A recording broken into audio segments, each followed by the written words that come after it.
Real Rock Radio 106.3 The Buzz. Johnny Thrash, joined by the legendary Alice Cooper. He's going to be in town, Memorial Auditorium, Sunday, February 8th. Thank you, Alice, for coming on, and thank you for coming to Wichita Falls, man. Hey, man, thanks a lot. It's going to be fun, man. Oh, yeah, it is going to be a lot of fun. Now, Memorial Auditorium is a pretty good-sized place. It has a decent-sized stage, but it's not going to be as the biggest you've ever played on in your life, obviously. I've always kind of wondered, though, do you kind of have a plan B when it comes to your shows? If you ever show up somewhere and it's maybe not as big, do you have two shows you kind of do, or you just say, no, we're going to make it work? You know, when we're out with Motley Crue, when we're doing the Motley Crue shows, we're out with them for about 130 shows, something like that.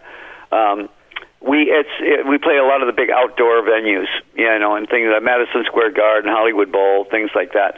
When we're playing on our own, we do a longer show, much longer show.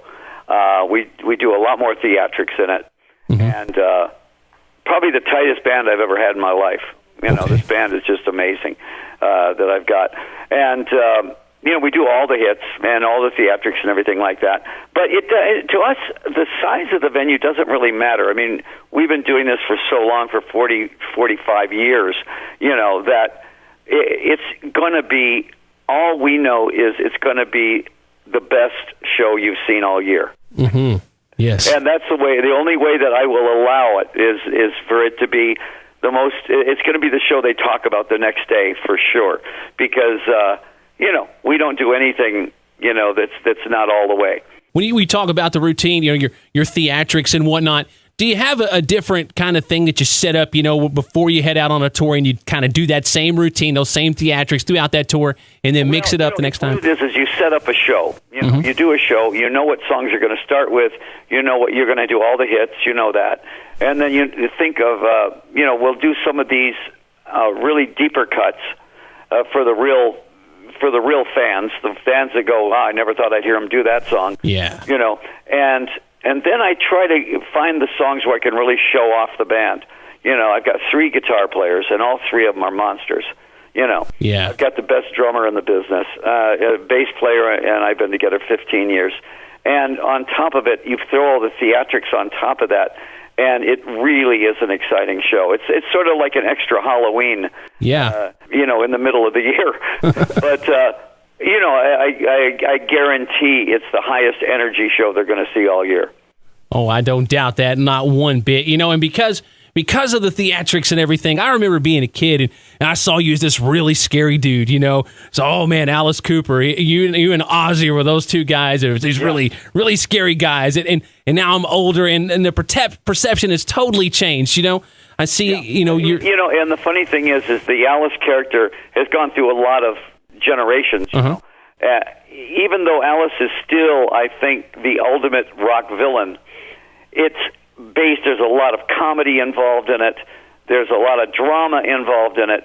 The most important thing is the fact that the music is unbelievably good. Yeah. You know, the thing that I've been seeing in the reviews, I haven't seen one bad review in the whole 100 shows, is that they tout on how tight the band is. You know, the band is just amazingly tight.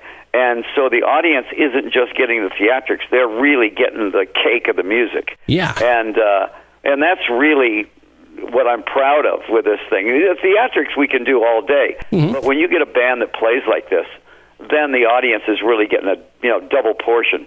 Yeah, I could totally see it being like that, because it is all about the music at the end of the day. You know, if you didn't have hit singles. Rehearse, back in the day, we had a lot of reputation for being, you know, wow, he does this and he does that and he does this and he does that.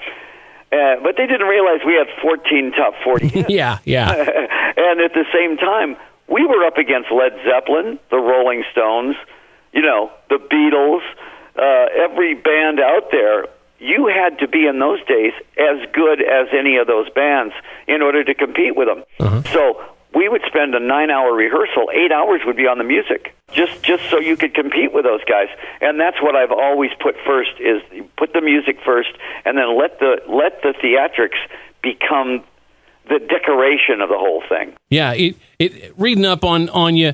That's one thing I noticed. You know, it always started with the music. That's how it all began. I know you went through different name changes before it became the Alice Cooper Band, and you kind of became Alice Cooper But the thing about it all is, at the end of the day, it's all about the music you're doing. But you didn't think that bands were actually doing everything they could to take advantage of the fact that they were on stage and had this captive audience. That's right. I mean, as far as I was concerned, being an art major, I looked at the stage as being a giant canvas. Mm-hmm. And I would look at great bands, and I'd say, okay, here's Led Zeppelin, here's the Rolling Stones, here's the Who, and I would say they're all great, but they're not sort of taking advantage of that giant canvas behind them. Mm-hmm. If you're going to say "Welcome to My Nightmare," don't just say it. Yeah. Give them the nightmare. You know, I mean, theatrically, give them things coming out of the bed, and insane nurses and snakes, and things that are generally images that would be in a nightmare. And so, and then there's another section of the show. My new album coming out is dedicated to all my dead drunk friends. Okay. All the friends that I grew up with, the Jimi Hendrixes, the Jim Morrisons, John Lennon, Keith Moon, those guys. I drank with those guys back in the day. So we do a section now after they kill Alice where Alice shows up in the graveyard, in the Hollywood Vampires graveyard. That's what we used to call the drinking club. Okay. And then we do a song for each one of those guys. We do a song for Jimi Hendrix. We do a song for Jim Morrison. We do a song for John Lennon, a song for Keith Moon. And, it's really fun to take the audience back to that era and then finish up the show with, 3 or 4 of the biggest hits of Alice hits. I was watching, it's funny you should mention that, because I was watching the trailer for Super Duper Alice Cooper, the DVD that's out now, and there's a moment in there where you talk about walking into a room full of weed smoke, and when it clears, there's Hendrix, there's Jim Morrison, Janis Joplin, and you decided then that you were going to go with your manager, at the guy that was offering to be your manager. Chef Gordon. And, and the funny thing was, all those guys, we ended up touring with, we opened for the Doors then. We were really young guys. And we went out and opened for the Doors. We opened for the Mothers of Invention with Frank Zappa. And then we did a lot of shows with, I did shows with John Lennon. I did shows with The Who all the time. And those guys all became like my big brothers. Mm-hmm. And so I got to see the best of the best. Oh, yeah. And we learned from the best of the best. So, I mean, that was really kind of cool that I was very privileged to have been on stage with those guys, Yeah. And it still goes on. Just like 2 or 3 nights ago, I was up on stage with the Foo Fighters. Saw that. For a couple of songs. And every once in a while I'll go out, and it depends on who's playing, but they'll say, hey, why don't you come up and do a couple songs? And, Johnny Depp sometimes, and myself, and it depends on who's there. We'll get up and and do 3 or 4 songs. Oh, that's got to be fun. Yeah, I saw the footage of the birthday bash for Dave Grohl, and man, it's just so awesome seeing you out there with him. You're still going. You're still just every bit as relevant. It's such a tight rock and roll band. Yeah. They are such. I mean, if I were going to pick a band other than my band, it would be that band. Oh, that would be the band that I would go with, only because of the fact that they play exactly like I want my band to play. They're high energy. They don't turn down. They just go for it every night. In fact, they're kind of a 70s throwback band. Oh, yeah. And then you realize that Taylor's one of the best drummers in the business. The lead singer is just as good, if not better. Yeah, I know. Grohl is one of the best drummers of all time. Yeah.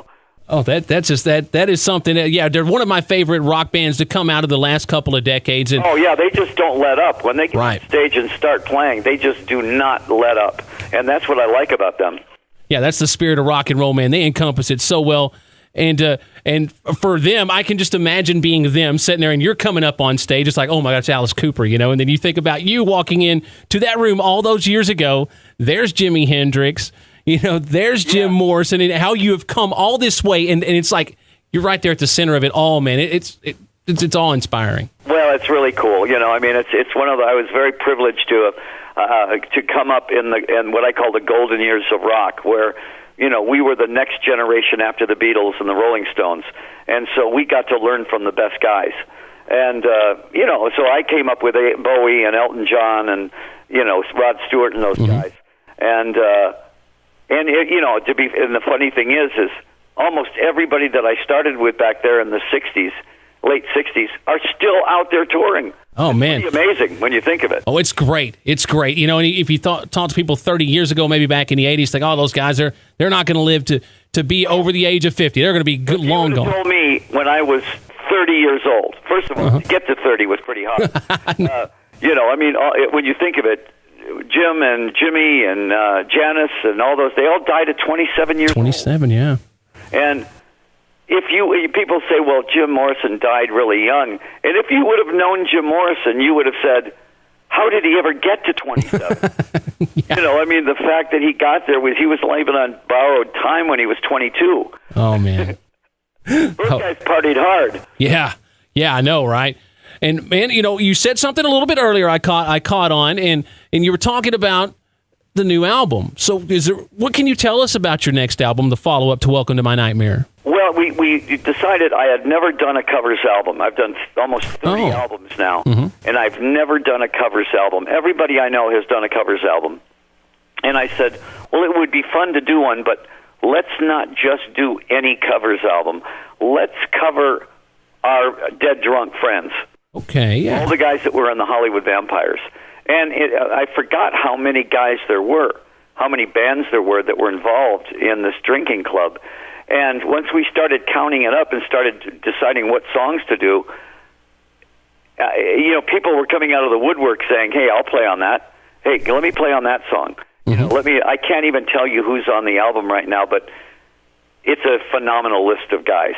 Oh, it sounds like fun. All I can tell you is that it's one of those lists where you read the list and go, holy crap.